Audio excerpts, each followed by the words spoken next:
it's never been stronger. I'm up in the clouds when you're around, but when you're not, it's getting much harder. And I'm falling down, down, I'm falling down. I see your face on all of the pages in the scrapbook of my mind. To put it down for a while takes ages. Then I'm falling down, down, I'm falling down. Well, I have arrived in Mandy Heaven, and not only did I pull up and there's a plane in front of me, it's very distinctive, but as I came round I'm like, oh no, look at that, it looks like a Shackleton, where are its wings? And then I pulled up and I'm like, I still got it, it's a Shackleton, of course. But oh my goodness, just the drive in, and they've got all of the old like Nissan huts for the aircraft and stuff, and there's tornadoes and there's planes taking off and landing, and it's like tash and rubble, Mandy planes, you know. So this lovely chap behind me has just been telling me some history of the planes. See, the Shackleton here was being sold to a scrapper, and a member of this Aviation Heritage Society bought it off them, and it's being kept here for safekeeping. The wings are around the back, and they're going to put them back on the plane when that guy's here who bought it. And just over the back there was the short runway that was originally built for World War I, but then it was a bit too big for the planes for bombers and things in World War II, so they built a bigger runway just down that way. But yeah, already well impressed. Apparently there's a few planes that you can actually go into today. The Hunter is the first one I've seen, because there's somebody sat in the front with a helmet on. So but yeah, it's already impressive. So let's go, pay to get in, and have a look around.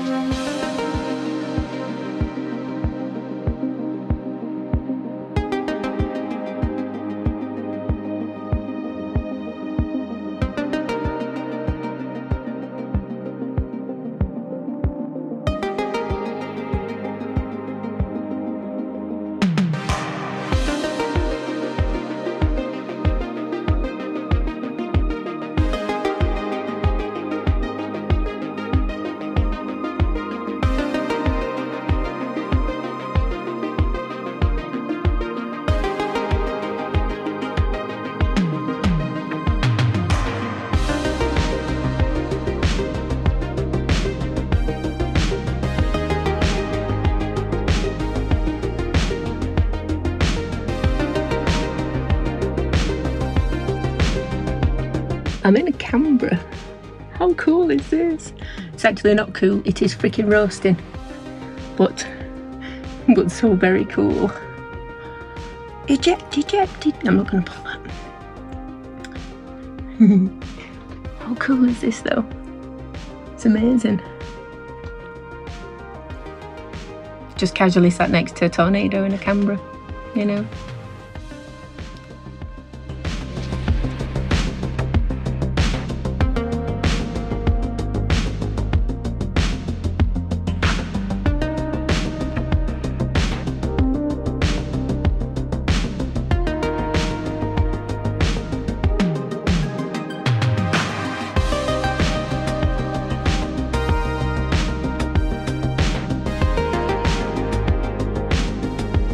This was one of the benchmark planes that Hawker did, sorry, to get that range of very, very nimble aerobatic planes in the sky. And in 1958, 57, I think, this broke a world speed record at 728 miles an hour, which is pretty blooming fast considering it's in the 50s, you know. Yes. Very, very cool plane. I think it suits me.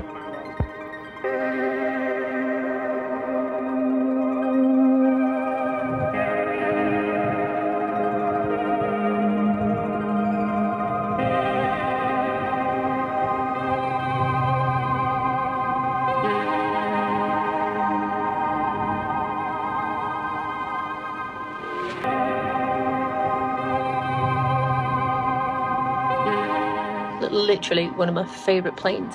I was at Barton Air Show in Manchester, and if you know Barton, you know it's just got a grass runway. There's no concrete runway there, so it's always just been for flybys and things, or for prop aircraft to land and take off. Never any jet aircraft. So along comes this Harrier, puts on a spectacular show, goes in front. I don't know if you've ever seen them. They do this bow thing where they fly backwards like this, and it's like they bow to the audience, and then it touched down. And the commentator went mental, like absolutely mental, because it was the very first ever jet aircraft to touch down at Barton. That was epic. This is why I love this stuff, honestly. Brilliant. Am I having a good time? I know it may be nerdy to some people, but you know, casually walking past a Tornado that's still owned by the RAF, so that's why I can't go in it. And there's just restoration projects going on everywhere, and I can go and have a look at the runway, and there's so much information about everything here, and the volunteers actually get to help with the restoration project. So when they're actually rebuilding something, there's a vampire in there that's being rebuilt, and they close on Fridays, and the volunteers come round and all help out, and there's a Lynx helicopter in bits just there. Best 1050 ever. Now, just to nerd out about these things here, it's hardened aircraft hangar, and they're so good that they can actually start up a jet aircraft in there, and these things at the side here let all the fumes out. All the fumes will come out, so they don't have to worry about anything, and they can just literally get them flying, not flying out the door, but you know, taxi out the door and then take off straight away. And a plane. Awesome stuff. This is a VC-10. This refuels things that fly. It can refuel many things at the same time, or it could in its day. It's a beast. It is massive. It's got the nicest looking backside I've seen on a plane. Honestly, it's beautiful. I love things that are made pretty as well as superbly functional. So yeah, this is awesome. And I'm on the runway. This is the First World War runway, which was called Runway Trevel Zoo or something like that, which was the name of the farm originally. But this is the runway that wasn't suitable for the bigger aircraft because of a crosswind. Oh, I'm going to stop now. I'm going back to the van. It's time for going the cider farm. That was brilliant. I don't know if you could tell that I enjoyed that immensely. So just bought myself a fridge magnet. It's just there.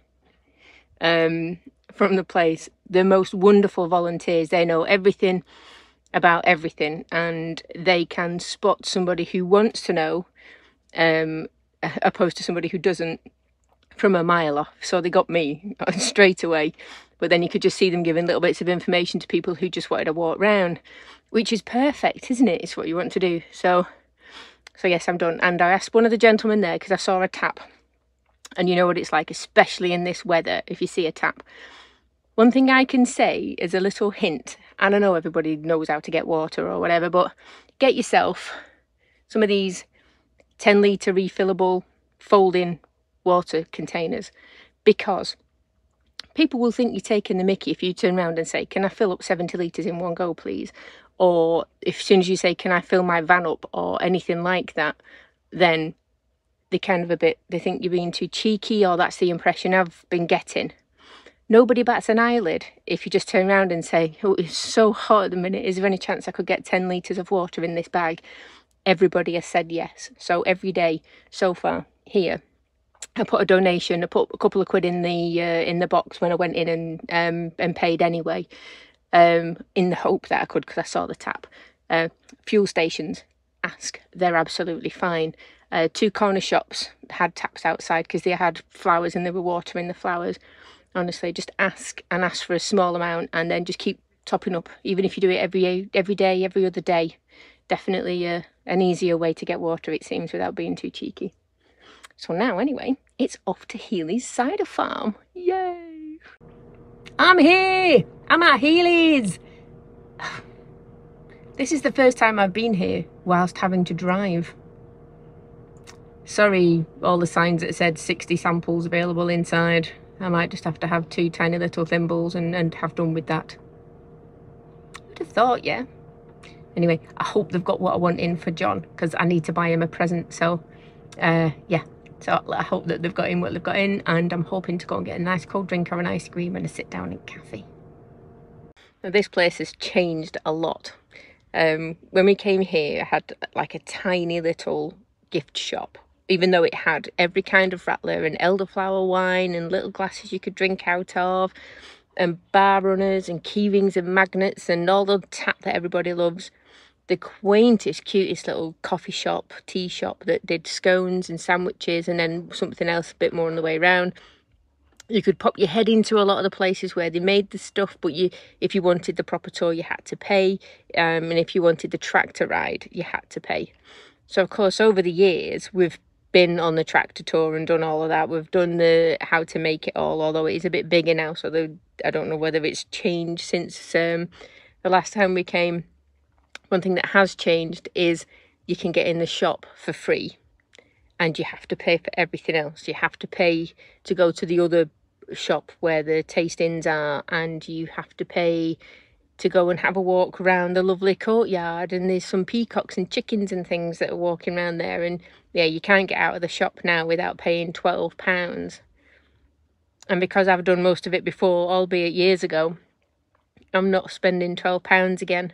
So I went in, made the most of the air conditioning in the shop, bought 2 bottles of alcohol-free cider and John's gift, and I've come back to the van again. So a little bit disappointing. They have got something called Pineapple Beach here that's got loads of beach chairs, and they're selling bottles of cider and scones and pasties and stuff like that there. It's very, very busy. But I am probably just going to drink this water and get myself off to my park up, because I've not eaten yet, and I don't want the first thing I eat for the day to be some scones. About half an hour drive to my park up, and I'm quite looking forward to it, because it looks on paper, or Google Maps as it sounds, that it's going to be beautiful. So I'll do that. I managed to pick up some of the fishless fish goujons from Co-op before, so I'm going to have myself stonking fish finger butties and some alcohol-free cider for my tea. So I'm quite looking forward to that. So yeah, just to get a little bit of water down my neck, and then a bit more driving, then I'll be done for the day.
Look at these.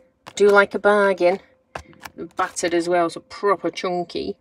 I've had these before and they are very nice, so I will be having these in there with some cheese, some salad, and I've got some little sachets of tartar sauce. Oh, good old panini grill to the rescue. And while I'm doing all this as well, I moved the van because somebody moved. That'll do, eh? I am on a bit of a forward slant, hence it being in reverse, but there are 2 massive big chunks of mud that will stop me going anywhere, I'm sure. That's just Mandy's anxiety kicking in a little bit. But yeah, how pretty is that? No chance for a swim today unless I fancy rock climbing. Oh, yes. Butty. Fish finger butty. Like all northerners should eat. I'm impressed with this. 0% rattler. And it tastes like rattler. It does. It is really good. I thought it might be like apple juice, but it tastes like rattler, but without the tang at the end. You know, that bit where the alcohol hits you in the face. Like that. and it's just that's missing. But otherwise it's refreshing and it's lovely and it tastes like you're drinking cider. So very impressed indeed. Should have brought a crate. I've just got nowhere to store it. We get to the end of a very exciting day. It's time to chill out and finish this second bottle of alcohol-free Rattler, which I'm kind of getting a taste for. It's been an absolutely lovely day today. Got massive plans for tomorrow. Tomorrow I'm going to Mousehole. Mousehole? Is that the way you say it? And there's a supboard lesson in there somewhere. So very exciting stuff. So thank you all for watching. I appreciate every watch as usual. If you've not hit the subscribe button already, hit that thing and ding that bell. And I look forward to seeing you all on the next one. Night night.